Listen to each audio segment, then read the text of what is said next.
YouTube is one of the most popular platforms of entertainment today. A YouTuber can reach millions of people from just uploading videos, and being able to reach so many people opens up the possibility of being roasted by a celebrity. Some of the people on this list were just straight up roasted by celebrities, while others took legal action against videos for various reasons. So today, guys, we're going to take a look at 5 celebrities that roasted YouTubers. And guys, let's see if we can hit 500 likes on this video. Make sure you hit that like button, or there will be a worldwide chicken nugget shortage. This is serious. This is drastic, all right? And real quick, I just want to let you guys know that down in the comments, we pin an Amazon gift card on every single video. All you gotta do is make sure you like the video, subscribe to the channel if you're new, and turn those notifications on. That we have a really good shot at being one of the first people to the video to get that Amazon gift card. You have to be subscribed with notifications on in order to win, so make sure you guys do that. But anyways, let's go ahead and get into this video. Ricegum and Travis Barker. So Ricegum and Travis Barker got into some pretty serious beef last year when Ricegum uploaded a video titled "The Next Jacob Sartorius Girl Version." In this video, he took a look at this girl's Instagram page. It was like a 10-year-old girl that was posting pictures of herself with like tons of makeup on, and it just seemed kind of weird for her age, the way she was acting and the way that she dressed, and the way she put makeup on, all that kind of stuff. It was just kind of weird. Ricegum made a video about it, but it turns out that this girl is actually Travis Barker's daughter. If you guys don't know who Travis Barker is, he's actually a drummer for the rock band Blink-182, and when Ricegum posted this video, it definitely caused some drama, and it caused some almost kind of serious beef. So of course, with this being a Ricegum video, it was a huge video. It got 8 million views, tons of people saw it, and the way that some of Ricegum's fans are, they went to this girl's Instagram page, started blowing it up,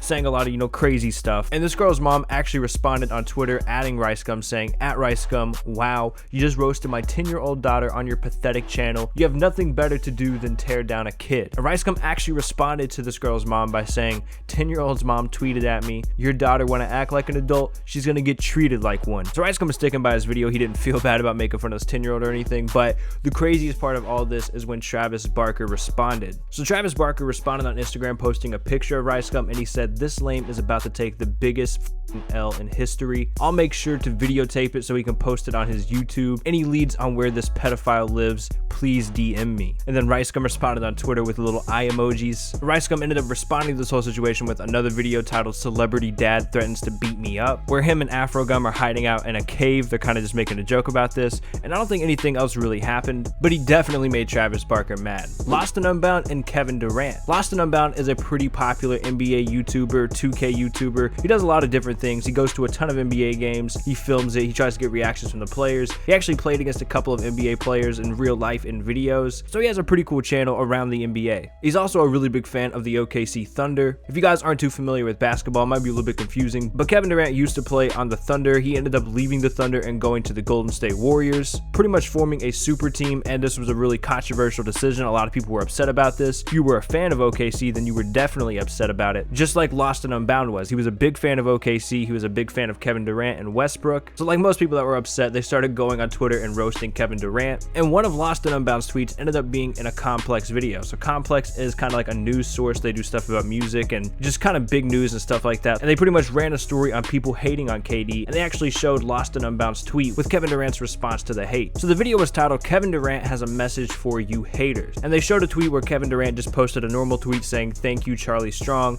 and then a bunch of haters responding to that tweet, and Lost and Unbound was one of those tweets, and he said, "Thank you, Kevin Durant, said nobody." So he was kind of roasting Kevin Durant here, and then Kevin Durant actually responded to all the hate that he's been getting, and this is what he said. He said, "It's jokes, everybody's just waiting for it. If you don't really care what I say, you wouldn't even follow my tweets. So obviously you care about something, but what? I'm gonna get mad at that? Hell nah." That's what kind of makes their day, just being like, "Oh, I talked to one of my favorite basketball players on social media, even though I hate him, but he's still one of my favorites. I talked to a celebrity I really like, but everybody else hates him, so I'm going to join in on the party. Everyone's jumping on the wave. It is what it is, but I'll tell you one thing, all that stuff stays online. Nobody ever comes to me in my face and says none of that." Lost and Unbound has also been kind of roasted by other NBA players because, like I said, he goes to the games all the time and he films them and he gets their reaction to stuff. There was one time when he was yelling at Russell Westbrook, and Westbrook turned around and told him to turn the camera off and stop filming. So it's pretty crazy that he's been able to get all these responses from these big NBA players. Miranda Sings, Selena Gomez, and Taylor Swift. Miranda Sings is known for her parodies, or her covers of popular songs. She's done parodies of of pop stars like Taylor Swift and Selena Gomez, and it seems like these pop stars just don't like some of these parodies. Miranda Sings had a really viral video where she did like a parody of Taylor Swift's Shake It Off. It was a massive video. It had like 50 million views, and I just noticed one day that that video was just completely gone. It wasn't on YouTube anymore, and I wasn't sure what happened to that video. So I decided to do some research and take a look and see if I could figure out what happened to that video, and it's actually pretty crazy what happened. So there's this really cool website called the Wayback Machine, and you're able to go back and look at websites, how they looked years ago. You can see old YouTube pages. I mean, I think it works with like really any website. They save screenshots basically. So I did some investigating to figure out, what happened to this Shake It Off video that Miranda Sings did. It was the biggest video on her channel. I remember it had like 50 million views, something like that. So basically what I did, I went to videos, I organized it by most popular. So you can see her most popular videos. Obviously the Shake It Off video is not here. So I just copied the link, put it in the Wayback Machine and browsed history. And it shows like these different screenshots of, what it looked like back in 2016, back in 2015. And then you could see, boom, Shake It Off Taylor Swift. So this video was here, had 46 million views during that time in 2016. You can see what her channel looked like during that time. And I just right clicked on the video. And then it says, sorry, the Wayback Machine doesn't have this video.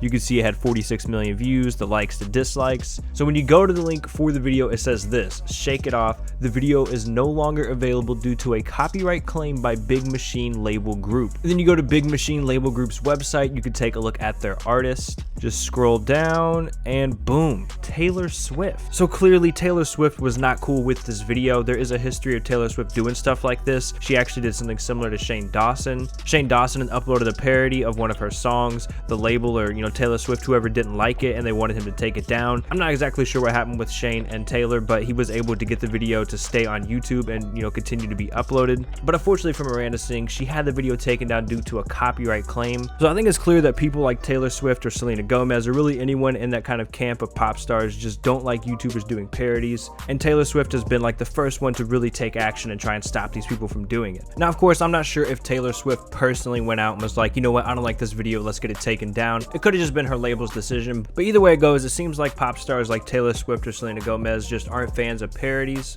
And I'm really not sure why, especially with Miranda Sings, because hers is, completely clean. There's not really anything crazy going on. And with the history of, what happened with Shane Dawson's video and it almost getting taken down, it just seems like they don't like these parodies and don't want them to be on YouTube. Seth Rogen and Jake Paul. I actually talked about this one in a video pretty recently, but if you guys didn't know, Seth Rogen just completely roasted Jake Paul on Twitter. So this is pretty much what happened. I'm sure most of you guys know Jake Paul had a ton of controversy over the summer. One of the biggest controversies was him disturbing his neighbors, them threatening to sue him. Well, it turns out Seth Rogen actually has some family that lives in that neighborhood with Jake Paul, and they were actually personally affected by all the stuff that's been going on with Jake Paul throughout the summer and his fans and just all the madness. So Seth Rogen actually took to Twitter and posted a few different tweets roasting Jake Paul. So this person tweeted out saying, I can't believe Jake Paul is leaving Bizarrevark because I don't know what any of those words mean. Someone responded to her saying it was a mutual decision to leave Bizarrevark because Jake Paul has to focus his time and attention on expanding the Team 10 brand enterprise. And Seth Rogen responded saying, I personally pledge to not contribute to him getting those adult acting roles, which is a huge roast and a burn for Jake Paul because Seth Rogen is really big in Hollywood and,